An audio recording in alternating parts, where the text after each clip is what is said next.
கண்ணியத்திற்குரிய எல்லாம் வல்ல அல்லாஹ்வின் நல்லடியார்களே, இப்போ உங்களுக்கு தற்சமயம் பொருளாதார நிலை என்பது எல்லா இடங்களையும் உயர்ந்திருக்குது. எல்லா விஷயங்களையும் வியாபார ரீதியாக பொருளாதாரம் ரொம்ப விலை உயர்வு அதிகமாகி மக்கள் ஒரு கஷ்டப்படுகிற ஒரு சூழ்நிலை உண்டாயிருக்கு. இந்த சூழ்நிலையில முக்கியமான இடத்தை எது பிடிக்குது என்று சொன்னால் சிலிண்டர்கள் தான் முக்கியமான காரணமா சொல்றாங்க. அது வீட்டு சிலிண்டரா இருக்கட்டும், கமர்ஷியல் கடை சிலிண்டரா இருக்கட்டும். இந்த ஒரு சிரமமான ஒரு சூழ்நிலையில மக்கள் தள்ளாடி கொண்டிருக்கும் பொழுது வியாபாரிகள்லாம் வியாபாரம் பண்ண முடியலன்னு, விலைவாசி அதிகமாக இருக்குன்னு கடைகள் இழுத்து மூடுறாங்க. நிறைய ஹோட்டல்ஸ், டீ கடைகள்லாம் இழுத்து மூடிட்டு போறாங்க.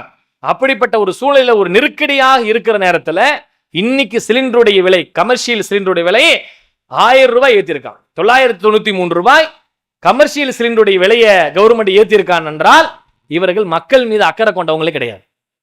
எவ்வளவு பெரிய அநியாயம்! விலைவாசி ஏற்கனவே உயர்ந்து சிலிண்டர் வாங்க முடியாம வீட்டு கேஸா இருக்கட்டும், வியாபார கேஸா இருக்கும், எல்லாமே கஷ்டப்பட்டு இருக்கிற இந்த சூழ்நிலையில மீண்டும் ஒரு 1000 ரூபாயை விலை உயர்த்தி சிரமத்தில் போய் தலைமை, இதுவே நேரம் கிடைக்க மாட்டேங்குது. இந்த போட்டிருக்கிற இந்த 3200 ரூபா போட்டிருக்கானே, அது கூட 3000 கிடைக்குதா?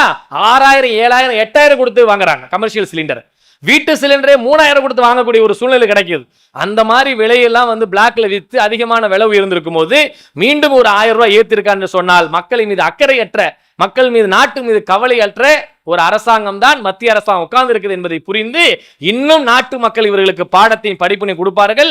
இவர்களை வீட்டுக்கு அனுப்பக்கூடிய வேலையை செய்வாங்கன்றத இது போன்ற நிலைகள் எல்லாம் நமக்கு உணர்த்துது என்பதை புரிந்து இந்த விலைவாசி கட்டுப்படுத்தி கொண்டு வரணும். இந்த விலைவாசி உயர்வு உடனே வாபஸ் வாங்கணும் என்பதை இந்த நேரத்தில் தெரியப்படுத்தி நிறைவு செய்கிறேன். வாஹிர் தாவானா அல்ஹம்துலில்லாஹி ரப்பில் ஆலமீன்.